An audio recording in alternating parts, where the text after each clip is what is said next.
Hey guys, what's going on? We just saw In the Lost Lands with Dave Batista and Mila Jovovich. If you like the other Resident Evil movies from 20 plus years ago, 15 years ago, you'll probably like this. I think Evan a couple minutes ago said it was pretty much just timeless. He just has this kind of niche feeling with the movies where it's they're all kind of fantastical and the effects are they're effects, and a lot of different green screen action scenes. It's based on the George R.R. Martin book, which I haven't read before, but there were I'm sure it's nothing like it. Yeah, okay. I'm sure it's nothing like maybe it. It's something like it, but if it's Paul W.S. Anderson, I'm sure it's nothing like the book. Yeah, I mean, that being said, there were some decent twists towards the end that I didn't see coming, and they definitely kind of just put it a little bit higher for me.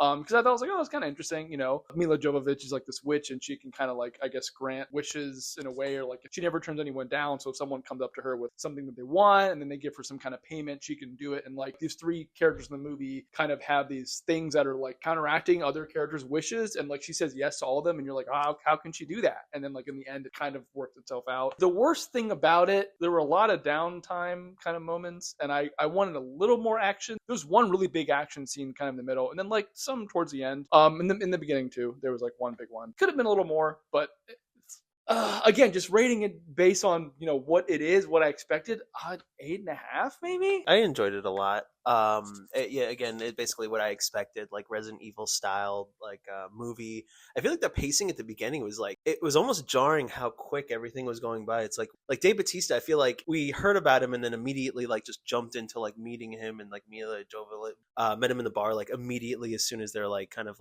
teasing his character, I guess, in a way. Sorry, brief aside, I love that there's a scene in the bar where it's oh, I heard you're a hunter, I need to hire you or something, and then he's no, I'm not interested, I'm here to play cards or whatever. So they play a round of poker, and she's a witch, so she never looks at the cards. And then she bets all in, and then she flips the cards, and then I assume it's supposed to be a good hand, but it was so fucking unfocused. The camera's pointing at these cards. I could not fucking read the hand. I saw there's a bunch of aces, I guess, but I could not see the last 3 cards. Yeah, it was out of focus, and also the cards were dirty as shit. So it was double, understandable. Yeah, I'd be complaining more if the cards weren't dirty. Yeah, just pristine cards. It's supposed to be post-apocalypse, so yeah, exactly. But no, it was super cool. I didn't know it was based off a book. I thought he was just making all this stuff up. It was it kind of seemed like there was supposed to be more lore, but I kind of liked how they didn't really dive into anything outside of what the main story was about. We never really learned, I guess, spoiler, we never learned what her curse was. I guess the curse is just she always has to accept any offer brought to her, but there's that's they established that's a curse. She has to, she's like a genie basically. But I feel in some movies they would have done some weird flashback how she got her witch powers. True. Something like that, where they just kind of brushed over it, yeah, nobody cares. I really liked how what's his face's character was a Riz Lord the whole time too. That was really, voice. Voice. Yeah, he was just he was banging the queen, and then he's oh no, I got to do cool voice hunter stuff, and he left the city to go to the Lost Lands. Sorry, and then he's banging some random chick at a truck stop. Well, I guess it's I don't know what that place was. It was a trading. It said it was trading. Yeah, it's one of those old Western trading posts on the railroad. Okay. I'm wondering how many people they get, because nobody goes outside. Is it just the one town? I guess again they don't go into anything, which I appreciate. They just stick to the business.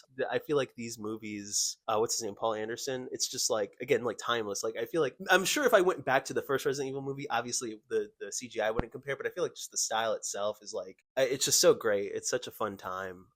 So I'd probably give it a 8. Yeah, I'll probably give it an 8 out of 10 too. I really enjoyed it. Very, very 2004. It's I stepped into a time machine and watched a 2004 post-apocalyptic fucking movie, right down to the green screened in backgrounds with a bunch of lens flare and depth of field to hide it. Normal Mila Jovovich. Definitely not one of Dave Bautista's best roles, but he's here and it's really funny. If I had to again drag out a YouTube corporate mandated complaint about the movie, I feel the pacing and the near the end of the second act was really dragging, because they had a scene where I guess semi spoilers were Boyce is you don't have to hunt this werewolf down, come on, you can just leave with me, we can just, you don't have to fulfill these guys' wishes or whatever, and they have the same conversation 3 fucking times in a row, and there's been 10 minutes since the last action scene. They're just oh no, I have to do this wish, I'm cursed, no, don't do the wish. No, I have to do the wish.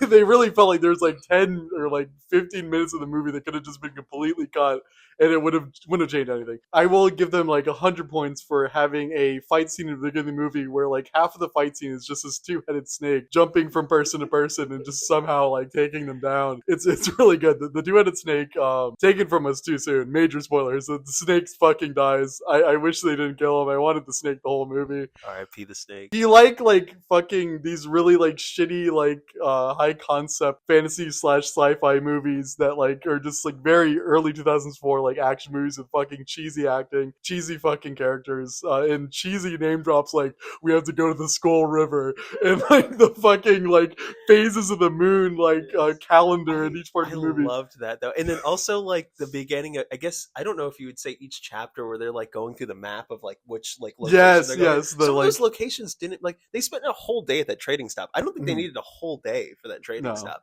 And then like the fireplace too. It's like they just it was like, oh, the fire fields. And they were just sitting in the fields, they talked, and that was like an entire day. And they had basically already been through a fire field. That windmill field was also red. Like sure, it doesn't have fire coming out of it, it's basically fire fields. Yeah. And then the random like and again, I guess it's because it's based off of a book. Like the random like nuclear plant they went to, and those like random beasts that were just like the monsters that were out there. I hate to defend this, but I feel like that's actually like it's a decent part of the movie because it shows what happens to people who get the genie wishes. Like it doesesn't end well for them. They become this fucked up monster. Oh yeah, well that was them establishing. Okay, this is someone in the past who took the wish and they became a beast. And well, I guess to be fair, she like her witch powers didn't make him a beast. It was like that location itself.